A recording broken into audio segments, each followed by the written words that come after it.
नमस्कार, आप देख रहे हैं गुलिस्तान न्यूज और मैं हूं आपके साथ पूजा शर्मा। चलिए बिना किसी देरी के शुरू करते हैं फटाफट खबरों से।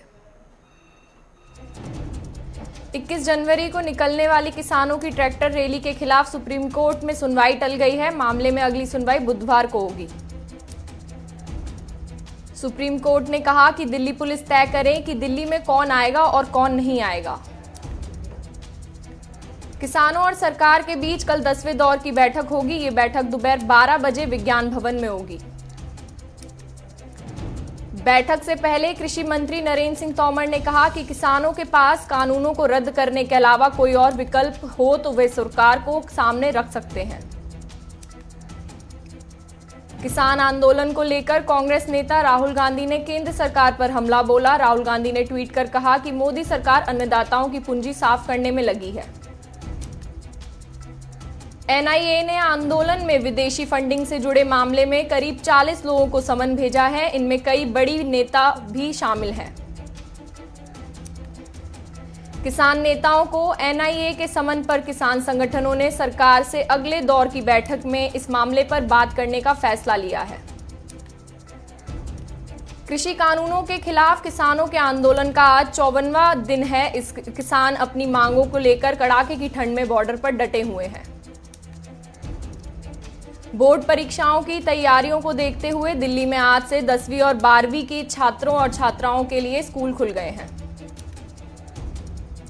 दिल्ली के डेप्यूटी सीएम मनीष सिसोदिया ने स्कूल का दौरा किया। इस दौरान सिसोदिया ने कहा कि सभी प्रोटोकॉल के साथ सभी स्कूलों को प्रतिबंध तरीके से फिर से खोला गया है।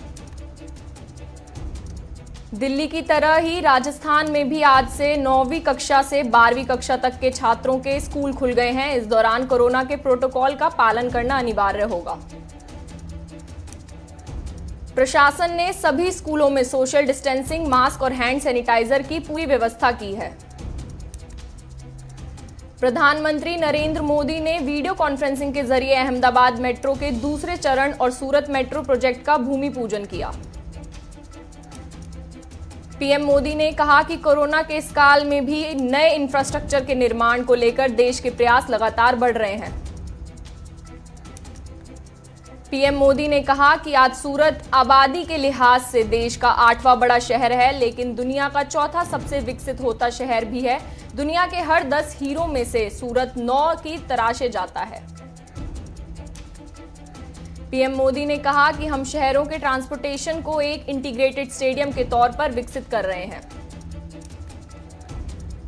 पश्चिम बंगाल की मुख्यमंत्री ममता बनर्जी दोपहर 12:30 बजे करीब नंदीग्राम में रैली को संबोधित करेंगी।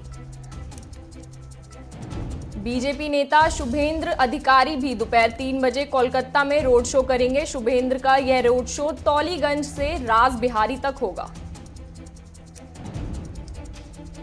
कांग्रेस नेता सिद्धारमैया ने दावा किया है कि आरएसएस येदियुरप्पा को मुख्यमंत्री पद पर नहीं देखना चाहती है और इस साल अप्रैल तक उन्हें सीएम पद से हटाया जाएगा।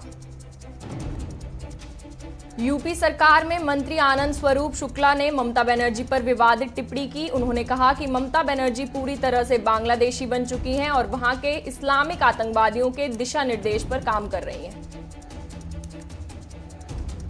बीजेपी अध्यक्ष जेपी नड्डा 22 से 24 जनवरी तक लखनऊ का दौरा करेंगे। इस दौरान कैबिनेट विस्तार पर मंथन हो सकता है। पीएम मोदी 23 जनवरी को पश्चिम बंगाल जाएंगे। इस दौरान वह नेताजी सुभाष चंद्र बोस की 125वीं जयंती के अवसर पर कोलकाता में नेताजी सुभाष मेमोरियल संग्रहालय का उद्घाटन करेंगे। कांग्रेस के वरिष्ठ नेता कपिल सिब्बल ने अपनी पार्टी पर निशाना साधा। उन्होंने कहा कि सोनिया गांधी ने नेताओं से पार्टी में बदलाव को लेकर चर्चा की थी, लेकिन संगठन के चुनाव कब होंगे इसका अता पता नहीं है। बिहार में चिराग पासवान की पार्टी एलजेपी को करारा झटका लगा है। पार्टी के 27 नेताओं ने बगावती रुख अपनाते हुए एलजेपी छोड़ने का ऐलान कर दिया है। महाराष्ट्र में 15 जनवरी को हुए ग्राम पंचायत चुनाव के नतीजे आ जाएंगे। कड़ी सुरक्षा के बीच वोटों की गिनती की जा रही है। देश में पिछले 24 घंटे में कोरोना के 13,728 मामले सामने आए हैं। वहीं 145 लोगों की मौत हो गई है। देश में कोरोना संक्रमितों का आंकड़ा 1 करोड़ 5 लाख के पार पहुंच गया है, जबकि कोरोना से अब तक 1,52,000 से ज्यादा लोगों की मौत हो चुकी है। दूसरे देशों को वैक्सीन पहुंचाने के लिए आज विदेशी मंत्री, स्वास्थ्य मंत्री और वैक्सीन बनाने वाली कंपनी सीरम और भारत बायोटेक के अधिकारियों की अहम मीटिंग होगी।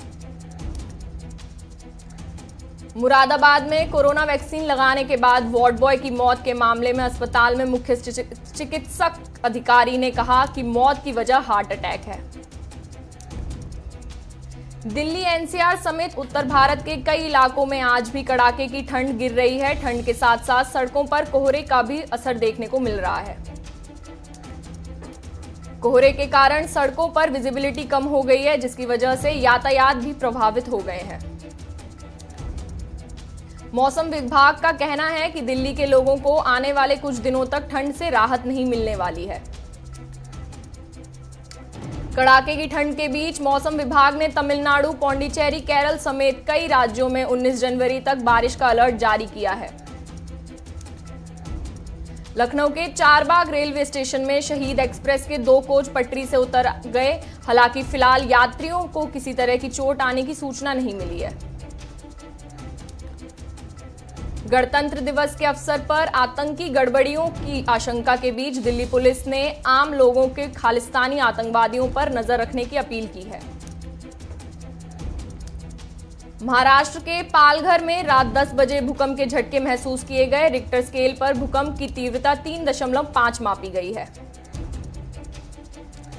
मणिपुर में भी भूकंप के हल्के झटके महसूस किए गए हैं। रिक्टर स्केल पर भूकंप की तीव्रता 2.7 रही है।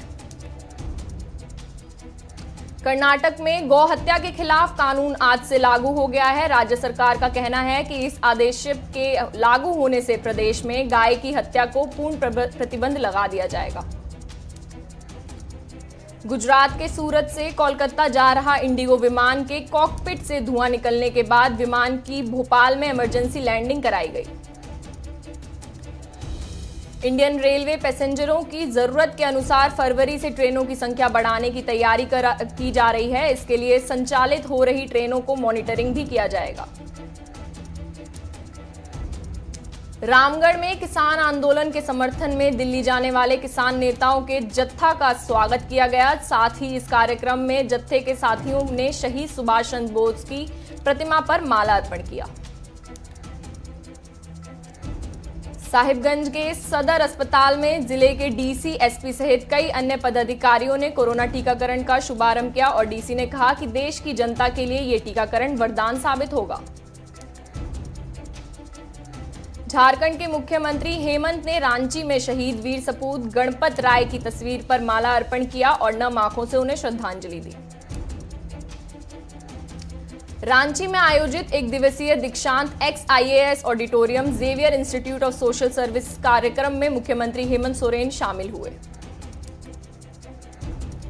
साहिबगंज के महाविद्यालय में लोकसभा सांसद विजय हंसदा सहित झारखंड मुक्ति मोर्चा ने कई वरिष्ठ नेताओं ने 6 दिवसीय सोहरा पर्व का शुभारंभ किया।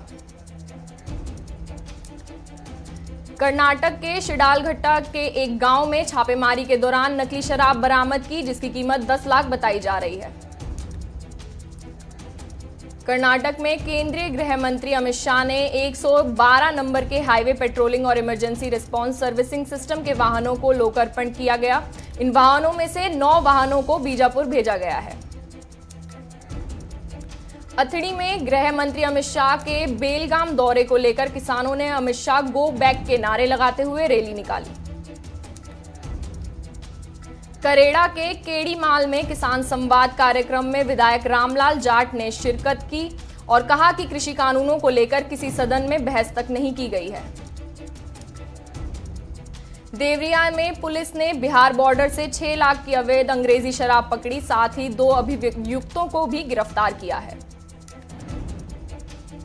अमेठी में दिव्यांग महिला का शव मिलने से क्षेत्र में हड़कंप मच गया है। बताया जा रहा है कि महिला की हत्या गला घोंटकर की गई है। पुलिस मामले की जांच में जुटी हुई है। पूर्णिया एसपी ने छापेमारी अभियान चलाया, जिसमें भारी मात्रा में स्मैक के साथ एक युवक सहित 3 महिला को पुलिस ने गिरफ्तार कर लिया है। जमशेदपुर में वेब सीरीज तांडव को लेकर हिंदू संगठनों ने पुतला दहन कर नाराजगी जताई। साथ ही कहा कि तांडव फिल्म के निर्माता के खिलाफ मामले को कोर्ट में लेकर जाएंगे। फरीदाबाद में केंद्रीय राज्य मंत्री कृष्णपाल गुर्जर और कैबिनेट मंत्री मूलचंद शर्मा ने चंदावली गांव में अस्पताल का लोकार्पण किया। देवगढ़ नगर निगम में स्वच्छ सर्वेक्षण 2021 कार्यक्रम का आयोजन किया गया। स्वच्छता रैली निकाली गई। जोधपुर में सरगरा समाज के 49 नए अधिकारियों का भव्य स्वागत किया गया।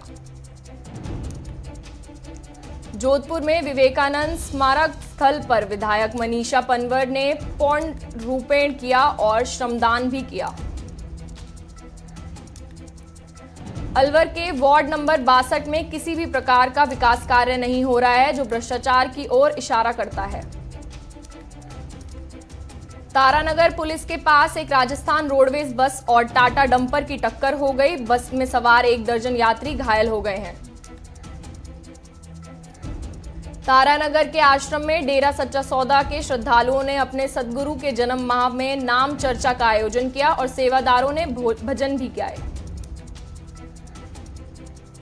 तारानगर के आश्रम में डेरा सच्चा सौदा के श्रद्धालुओं ने अपने सतगुरु का जन्म माह में नाम चर्चा का आयोजन किया और भजन भी गाए। जमशेदपुर के लॉयल स्कूल में ला ग्रेविटी कैफे के दौरे फैशन ड्रेस शो का आयोजन किया गया, जिसमें विभिन्न स्कूलों के छात्र छात्राओं ने हिस्सा लिया। धौलपुर में कोरोना का टीकाकरण अभियान शुरू हो गया है, जिस दौरान एक एएनएम की तबीयत बिगड़ गई। ऐसे रिएक्शन के बाद चिकित्सा कर्मियों में हड़कंप मच गया। जोधपुर पुलिस ने अवैध शराब बनाने वाले घरों से भारी मात्रा में वॉश जब्त कर 6 महिला को हिरासत में लिया। तारानगर से बीजेपी विधानसभा प्रत्याशी रहे राकेश जंगड़िया ने चुनाव कार्यकाल का उद्घाटन किया। इस कार्यक्रम में बड़ी संख्या में बीजेपी कार्यकर्ता मौजूद रहे। अमरोहा में रोडवेज बस की बाइक सवार को टक्कर मारने से बाइक सवार महिला की मौके पर ही मौत हो गई। वहीं बेटा गंभीर रूप से घायल हो गया है।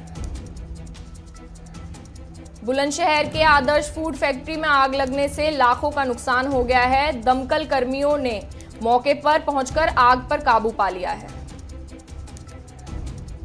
बस्ती में पुलिस और शातिर बदमाश के बीच मुठभेड़ हो गई। मुठभेड़ में पुलिस और बदमाशों दोनों घायल हो गए हैं। पूर्णिया में नदी के चलते काटव प्रभावित क्षेत्र का विधायक ईमान ने दौरा किया और अधिकारियों को सख्त निर्देश भी दिए हैं। गुरु गोविंद सिंह के 354वां प्रकाश पर्व को लेकर पटना साहिब को दुल्हन की तरह सजाया गया। प्रकाश पर्व को लेकर श्रद्धालुओं का जत्था पहुंचने लगा है। वैश्विक बाजारों में गिरावट के चलते सेंसेक्स 48,800 और निफ्टी 14,400 के स्तर से नीचे कारोबार कर रहा है। पेट्रोल डीजल के दाम में बढ़ोतरी हो गई है। पेट्रोल 84.95 रुपए और डीजल 75.13 रुपए प्रति लीटर पर पहुंच गया है। सरकार ने एक्साइज ड्यूटी से 8 महीने में 1,96,000 करोड़ रुपए कमाए हैं। यह पिछले साल से 64,000 करोड़ रुपए से ज्यादा है। एप्पल स्टोर से खरीदारी करने पर ग्राहकों को 5,000 रुपए का कैशबैक मिलेगा। यह ऑफ 21 जनवरी से 28 जनवरी तक रहेगा। ईपीएफओ ने दिसंबर तक लगभग 56.79 लाख एडवांस क्लेम का निपटारा किया है। इसके तहत 14,310 करोड़ रुपए का वितरण किया गया। अब बीएसएनएल के ब्रॉडबैंड प्लान्स के साथ ओटीटी बेनिफिट भी मिलेंगे। बीएसएनएल ने ओटीटी एड ऑन पैक को 2 कीमत के साथ लॉन्च किया है। 5 महीने में सोने में 8,400 रुपए की गिरावट दर्ज की गई है। चांदी में 14,400 रुपए की गिरावट आ गई है। आज से 2021 के आईपीओ सीजन की शुरुआत हो रही है। आईआरएफसी आईपीओ से 4,633 करोड़ रुपए जुटाएगी। यह 20 जनवरी को बंद होगा। डीएलटी लैब्स की इस साल 600 लोगों की नौकरी देने की योजना है। इसके लिए लखनऊ में उत्कृष्टता केंद्र स्थापित करेगी। साल 2021 का पहला आईपीओ आज से खुल रहा है और निवेशकों के पास कमाई का अच्छा मौका है। कोरोना के दुनिया में अब तक 9,54,64,804 मामले हो गए हैं। 20,39,083 लोगों की मौत हो चुकी है। अमेरिका के जो बाइडेन के शपथ ग्रहण से पहले ही फिनिक्स में गोली चलने की घटना सामने आई है। गोलीबारी से कई घायल हो गए हैं। रूस के राष्ट्रपति पुतिन के आलोचक नवलिन को जर्मनी से रूस वापस आते ही मॉस्को एयरपोर्ट से गिरफ्तार कर लिया गया है। पाकिस्तान में एक और मंदिर पर हमले का खतरा है। अल्पसंख्यक हिंदू समुदाय ने अंदेशा जताया है और उन्होंने मंदिर की सुरक्षा की सरकार से मांग की है।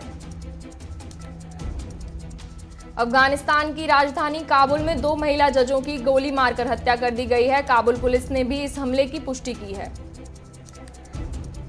नीदरलैंड्स में धोखाधड़ी का आरोप लगाकर हजारों बच्चों का हक छीनने का घोटाला सामने आने पर सरकार को इस्तीफा देना पड़ा है।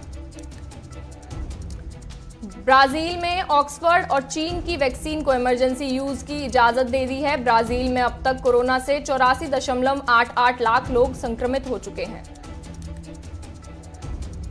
पाकिस्तान पीपल्स पार्टी के बिलावल भुट्टो ने इमरान खान की सरकार के खिलाफ अविश्वास प्रस्ताव लाने की अपील की है। उनका कहना है कि इमरान की सरकार को केवल इसके जरिए ही सत्ता से बेदखल किया जा सकता है। पाकिस्तान के जब्त किए गए विमान से जुड़े मामले में पाकिस्तान पीआईए के अधिकारी ब्रिटेन और मलेशिया कोर्ट में पेश होंगे। अमेरिका में सत्ता संभालते ही जो बाइडेन 7 मुस्लिम देशों पर लगे यात्रा प्रतिबंध को हटा देंगे। एमजीआर की बर्थ एनिवर्सरी पर कंगना ने थलाइवा को रोमांटिक फोटो रिवील की है। तस्वीर शेयर करते हुए कंगना ने लिखा, महान एमजीआर को उनके जन्मदिन पर श्रद्धांजलि। बीजेपी नेता राम कदम की शिकायत के बाद पुलिस ने तांडव फिल्म को लेकर एक्शन लिया है, जिसके बाद तांडव के मेकर्स को समन जारी हुआ। वेब सीरीज तांडव पर विवाद का असर इस कदर जारी हो गया है कि अब सैफ और करीना के घर के बाहर पुलिस तैनात हो गई है। शो के सबसे दमदार कंटेस्टेंट एजाज खान जल्द ही बिग बॉस हाउस छोड़ेंगे। दरअसल वर्क कमिटमेंट्स के चलते एजाज वॉलेंट्री एग्जिट करेंगे। एक इंटरव्यू में भजन सम्राट अनूप जलोटा बोले, सत्य साईं बाबा मुझे छोटा बाबा कहते थे। फिल्म में उनका रोल करने के बाद इसकी वजह पता चली। बीसीसीआई के एपेक्स काउंसिल ने घरेलू क्रिकेट को लेकर मीटिंग की। इसमें रणजी और विजय हजारे टूर्नामेंट को लेकर फिर फैसला टल गया है। हालांकि इस बार दोनों में से कोई एक ही टूर्नामेंट कराया जा सकता है। वॉशिंगटन सुंदर ने ऑस्ट्रेलिया में डेब्यू करते हुए 7वें नंबर पर बल्लेबाजी कर सबसे ज्यादा रन बनाए, जिससे सुंदर ने 110 साल पुराना रिकॉर्ड तोड़ा। ब्रिस्बेन टेस्ट मैच में भारतीय ओपनर रोहित शर्मा ऑस्ट्रेलिया के पूर्व कप्तान स्टीव स्मिथ को चिढ़ाते हुए दिखे। इसका वीडियो काफी ज्यादा वायरल हो रहा है। दरअसल सीरीज के तीसरे टेस्ट में स्मिथ ने पिच में छेड़छाड़ की थी। इंग्लैंड और श्रीलंका के बीच खेले जा रहा टेस्ट के तीसरे दिन इंग्लैंड के कप्तान जो रूट ने दोहरा शतक लगाया। दरअसल उन्होंने 251 गेंद पर 228 रन की पारी खेली। पाकिस्तान के पूर्व क्रिकेटर शाहिद अफरीदी ने भारत के दिग्गज प्लेयर राहुल द्रविड़ की तारीफ की। अफरीदी ने कहा, पाकिस्तान के पूर्व क्रिकेटर्स राहुल द्रविड़ से सीखें।